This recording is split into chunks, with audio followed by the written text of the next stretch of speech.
Fl-aħħar seduta parlamentari qabel il-waqfa l-btajjel tas-sajf, il-Parlament approva bidla fil-kundizzjonijiet fuq art privata li il Fortina f'Taslima l xieren ta' snin.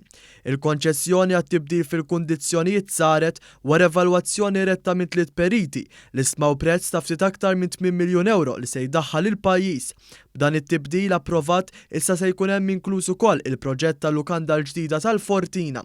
Iżda fil-Parlament l-Oppożizzjoni votat kontra dan fuq art privata kif iddikjara wkoll li se jagħmel il-Viċi Kap Nazzjonalista Robert Arrigo. Jiena nixtieq niddikjara ma ukoll l-interess għaliex għandi oħti miż-żewġa lil tal-Fortina. Din id-dikjarazzjoni ta' Arrigo ġibtet l-attenzjoni tad-deputat Laburista Alex Muscat. Ħajvota kontra, bħal donnu hija fuq kwistjoni ta' prinċipju. Jiena jekk ġie jitkellem hawnhekk fuq l-ixus familjari, naħseb l-Onorevoli Arrigo messu kien onest u għallinna l-verità kollha tal-istampa mhux ġie hawnhekk u jgħid dak li jaqbillu. Meta komplet id-diskussjoni qabel il-vot, reġa' ġibet l-attenzjoni fuq dak li qal Muscat, il-Ministru responsabbli mill-artijiet jinborġ li saħaq kif Arrigo qed tuġew żaqqu u ħajvvota kontra dak li jista' jgawdu minnu il-pajjiż. Fil-pront qam Arrigo li joħroġ il-għaġeb ikkontradixxa dak li kien għadu kif qal, letteralment ftit minuti qabel. Jiena ma kellix u m'għandix l-ebda konflitt ta' interess. U jekk dan ma kienx biżżejjed, qam bħanġra daqsiex il-kap tal-Oppożizzjoni. L-Onorevoli Borġ għamel insinwazzjoni fuq l-Onorevoli Arrigo. Jew jissostanzja, jew jirtira issa.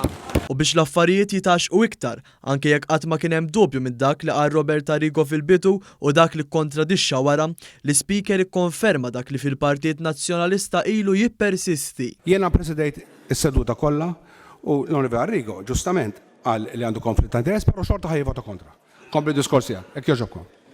Grazzi, Sur President, li qed tikkonferma li kien l-Onorevoli Arrigo li qal li għandu konflitt ta' interess u qal li nonostante li hemm familjari oħtu involuta u ħajvota kontra. Issa jiena qed ngħid li l-Onorevoli Muscat qallu rajt li sow kellu jagħti l-istampa kollha. Mhux bħal li kieku tant ġew qalbu għal pajjiż illi xorta ħajvota kontra u nieqaf hemm u m'għandix nissostanzja. Intant wara dell-episodju kulurit qabel mal-Parlament aġġorna, l-Oppożizzjoni permezz tad-Deputat Ryan Carluss li saħansitra huwa membru fil-Bord tal-Gvernaturi tal-Awtorità tal-Artijiet ippruvat titfa' dubju fuq l-integrità tal-proċess tal-evalwazzjoni fuq l-art in kwistjoni.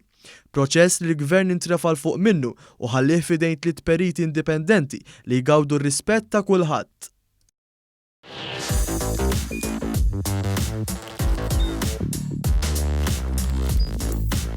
Idħol fuq one.com.mt u hemmhekk tista' tara l-programmi kollha li jxandru fuq One permezz ta' One Play.